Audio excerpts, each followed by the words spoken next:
Y ahora sí vamos a la parte formal de la entrevista, la parte seria que tiene que ver con lo que está pasando en el gobierno.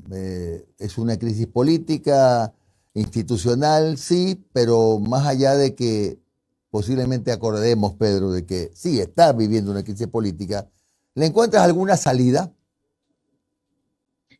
Jimmy, gracias por la invitación. Creo que no solo es una crisis política, es decir, es una crisis política dentro de una crisis social, dentro de una crisis económica, ¿no es cierto? Dentro de una crisis, además, sobre todo de confianza y de estado de ánimo. Yo siempre me fijo en estas dos cifras. Usted habrá visto que cada vez que tiene la gentileza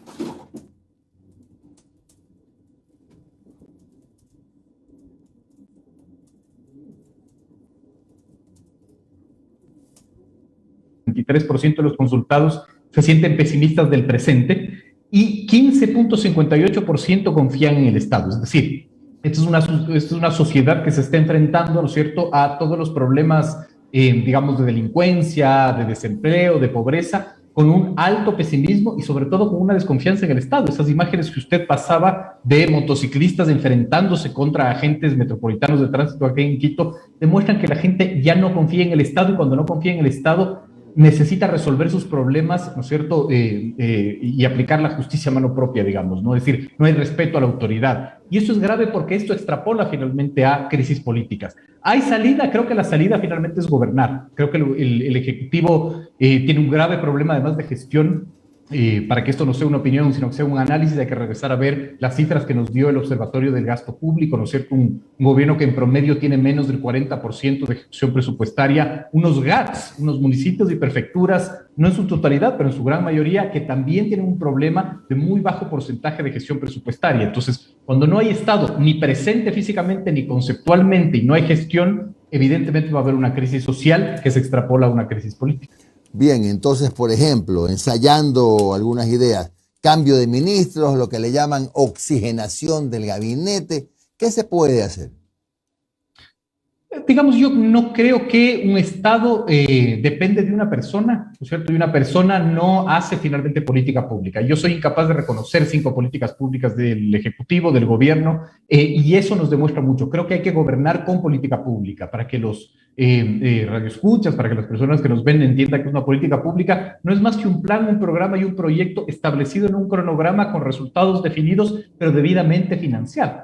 Yo creo que al Ejecutivo le falta o ponernos en escena y contarnos cuál es la política pública que está ejecutando o tener políticas públicas. No veo un gobierno con hoja de ruta, no veo un gobierno además con la materia prima para gobernar, que es la información. No puede ser que en este país recién vamos a tener resultados censales a mediados del 2023, en marzo del 2023. Eso es gravísimo porque quiere decir que uno desconoce el país que está gobernando.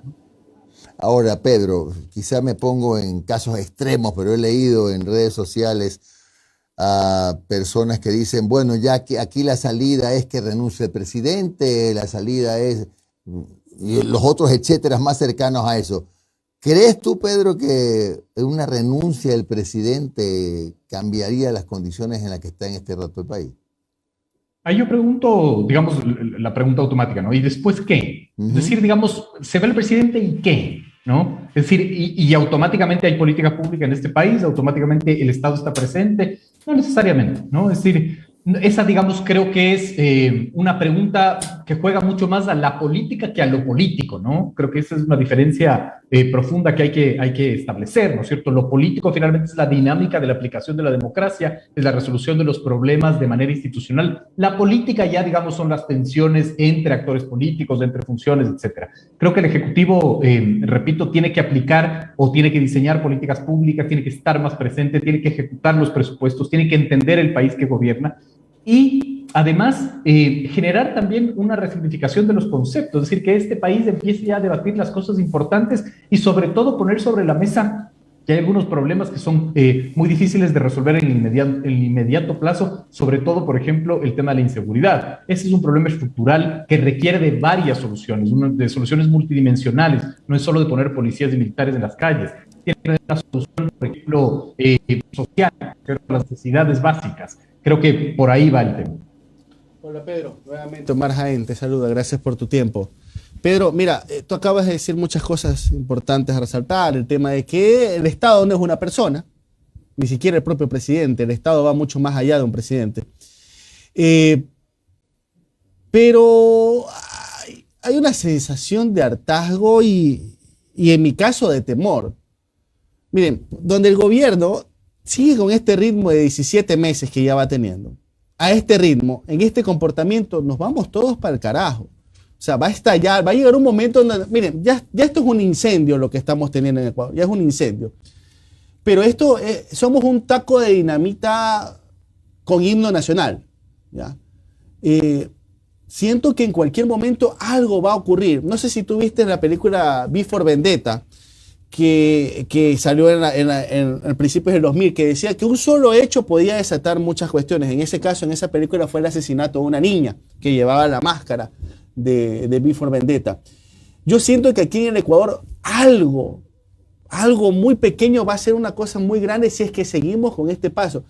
El gobierno no lo entiende o no lo quiere entender o sigue dejándose llevar por esta posición de menos Estado, más libertad, porque esto puede ser resultado de tener un Estado manejado por personas que no creen en el Estado.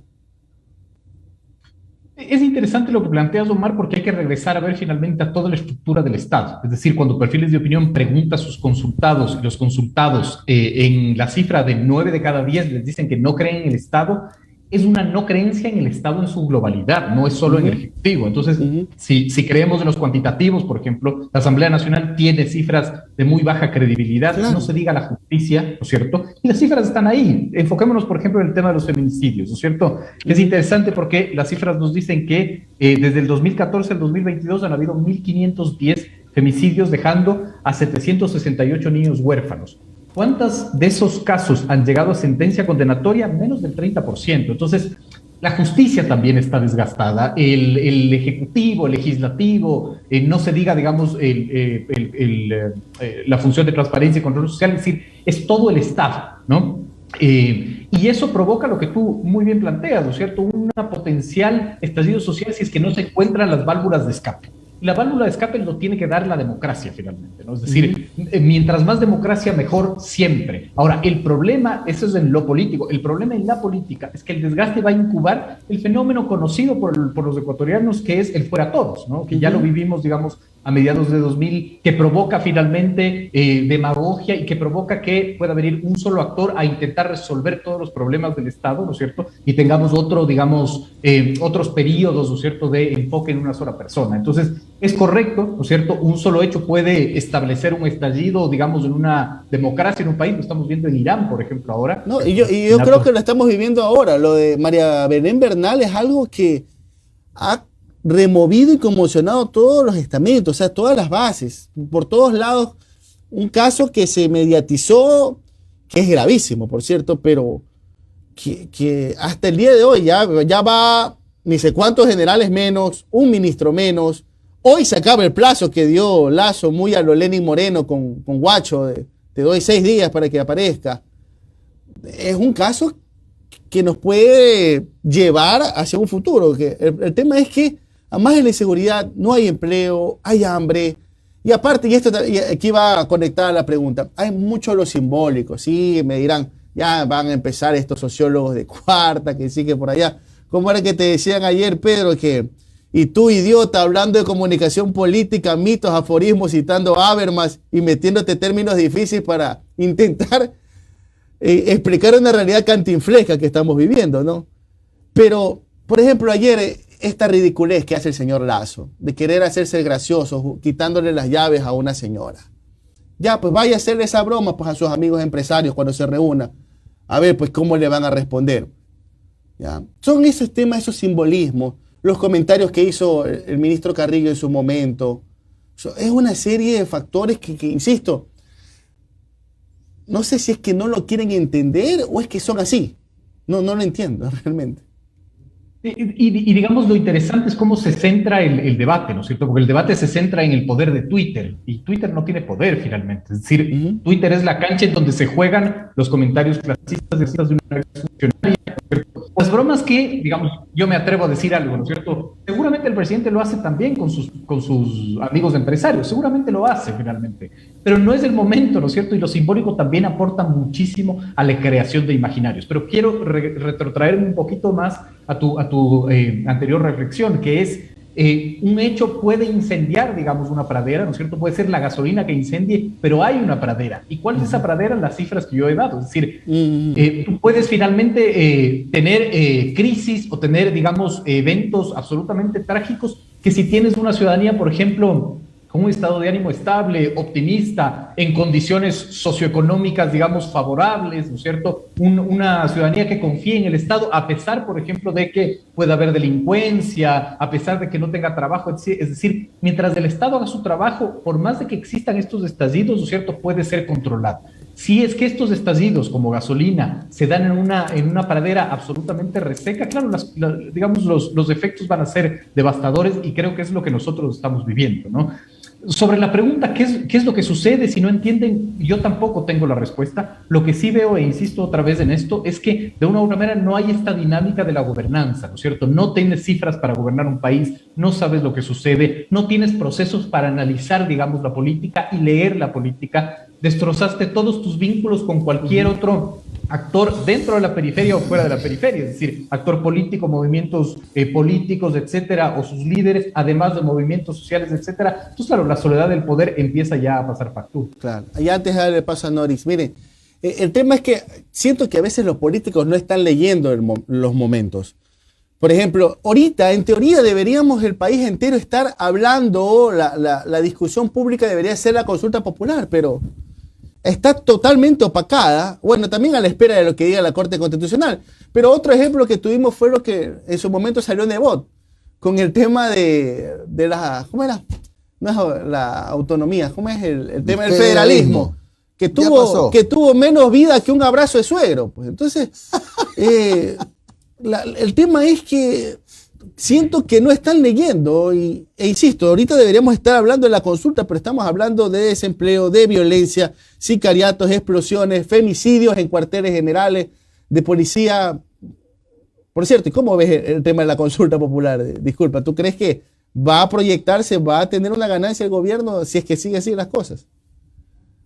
Digamos, con respecto a la consulta popular, yo creo que es una apuesta bastante arriesgada. Es una apuesta bastante arriesgada por la cancha en la que se juega nuevamente, ¿no es cierto? Es decir, si a mí, quien me está convocando a una consulta popular, es decir, quien me está preguntando es del Estado y 9 de cada 10 no confían en el Estado, ¿no es cierto?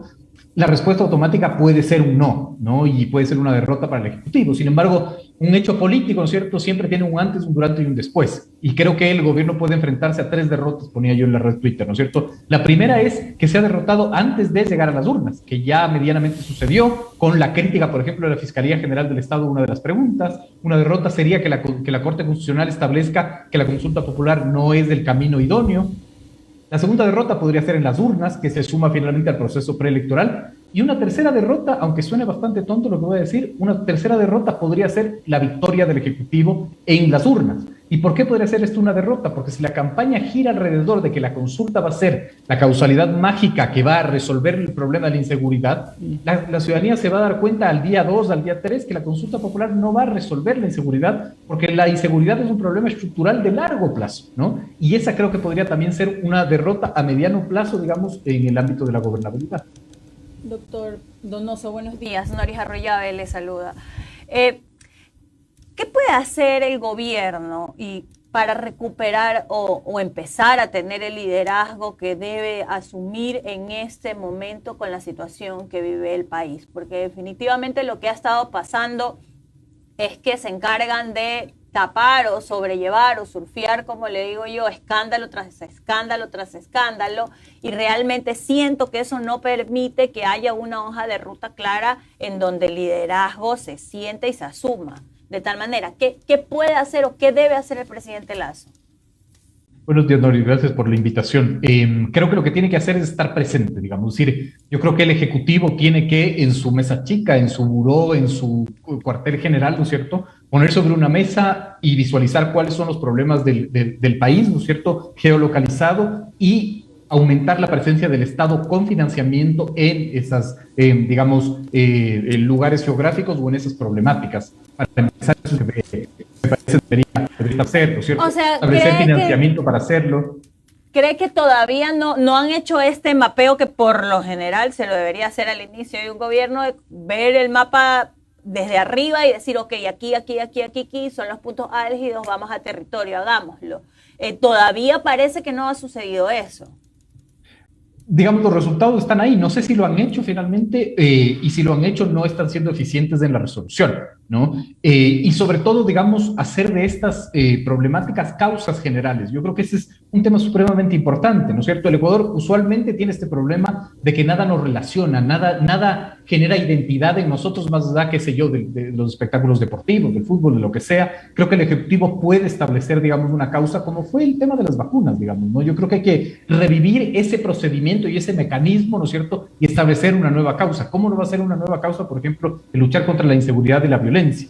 Pero tiene que proponer, digamos, el Ejecutivo, yo siento que muchas veces cree que alguien más tiene que disponer de la agenda para él reaccionar de manera reactiva. El momento en que generas, digamos, una hoja de ruta y una agenda, ¿no es cierto? Es mucho más fácil que tú plantees las soluciones y que hagas que toda la dinámica política y social dentro de la periferia o fuera funcione alrededor de esa causa.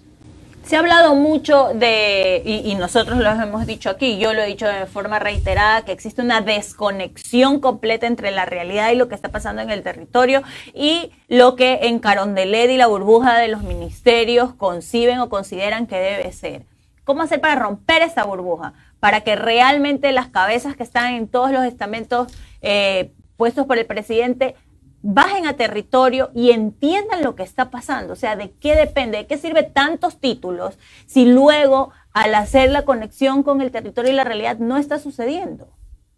Yo me atrevo a dar una hipótesis, todo lo que yo he dicho aquí son hipótesis finalmente, porque no tengo la verdad absoluta. Creo que es importantísimo, digamos, el rellenar de información, es decir, para tú gobernar, la política tiene que alimentarse de información, tanto cuantitativa como cualitativa, es decir, uno puede ser mi percepción sobre los problemas del país y otros deben ser o pueden ser los problemas reales. Creo que el primer paso es contar con información real de problemas, digamos, de contexto, información sobre cuál es, de una u otra manera, el país que estoy gobernando, cómo afectó la pandemia, por ejemplo, en migración interna, ¿no es cierto?, urbana-rural, rural-urbana, etcétera, etcétera, etcétera, y el procesamiento de esa información.